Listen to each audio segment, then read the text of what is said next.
Picture this, the year was 1967, and on the 26th of January, when Pele landed in Nigeria with the Santos team, a brutal civil war was stopped.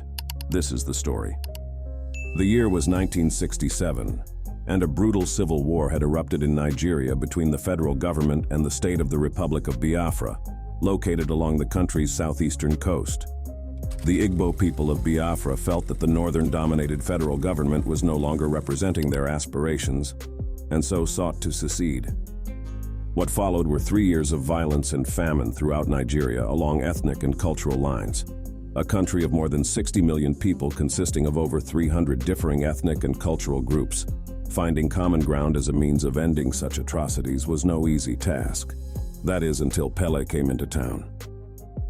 Edson Arantes do Nascimento, more often known as Pele, needs no introduction, as was noted by former U.S. President Ronald Reagan, when he introduced himself by saying, "I am Ronald Reagan, President of the United States of America."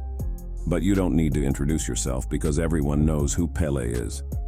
That was in 1982, years after Pele had been first noted as the best footballer in history, and about 15 years after his appearance in Nigeria with his club team Santos silenced Nigeria's battlefields for 48 hours. In 1967, the Brazilian was the face of the beautiful sport, a phrase he has been crediting with coining. He had already won 2 world championships for Brazil and was well on his way to the 3rd. As a result of his global popularity, Santos decided to embark on a world tour, taking full advantage of the fact that there wasn't a football fan in the world that wouldn't marvel at the opportunity to see him play. In January of 1967, their tour had come to Africa, with games scheduled in the Congo, Mozambique, Ghana, Algeria, and Nigeria. On January 26th of 1967, when Santos landed in Nigeria for their game against the Nigerian national team, known as the Green Eagles, Nigeria's 2 warring factions agreed that a 48-hour ceasefire was in order.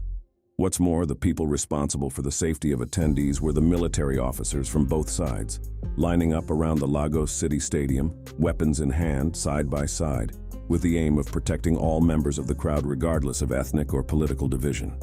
In other words, everyone who attended this match had only one goal in mind: to enjoy 90 minutes of beautiful football with friends and strangers alike.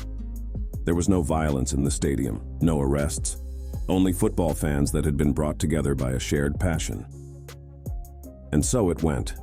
Crowds celebrated as the game ended in a draw, with Pele scoring 2 goals for Santos, both of which were met with applause from the stadium. Santos took off for their next match, and within days, the fighting between the Nigerian government and the Biafran soldiers had resumed. Yet it was Pele and his mastery of the beautiful game that had, albeit temporarily, united people of different backgrounds and mindsets, giving them a taste of peace and companionships in an otherwise dark and dreary period of history. Years ago, Pele took to Twitter to label the ceasefire during the Nigerian Civil War as one of his greatest prides. "I learned as a kid with my father Dondinho that football is an instrument for good," Pele wrote. "He taught me that lesson when he saw me dribbling a weaker opponent without any need and asked me to always respect my rivals. I took that for life, always using my talent for love and peace. I always tried to send this message as football player and as a man. One of my greatest pride was to have stopped a war in Nigeria in 1969 and won the many football tours that Santos made around the world. We were asked to play a friendly match on Benin City in the middle of a civil war, but Santos was so beloved that they agreed on a ceasefire on the match day. It became known as the day that Santos stopped the war. I always tried to send this message as football player and as a man. One of my greatest prides was to have stopped a war in Nigeria in 1969 and won the many football tours that Santos made around the world. Football has the power to establish friendships, enable one to build confidence, and contribute to a healthy lifestyle. But it also has the persuasive ability to convince soldiers to put down their guns and gather with perceived enemies in celebration of an athletic artist, one who reminds us that even in times of difficulty, beauty persists. I hope you have enjoyed this video, which shows the power Pele had and just how big he was. Please like and subscribe and leave a comment for a video idea you want next.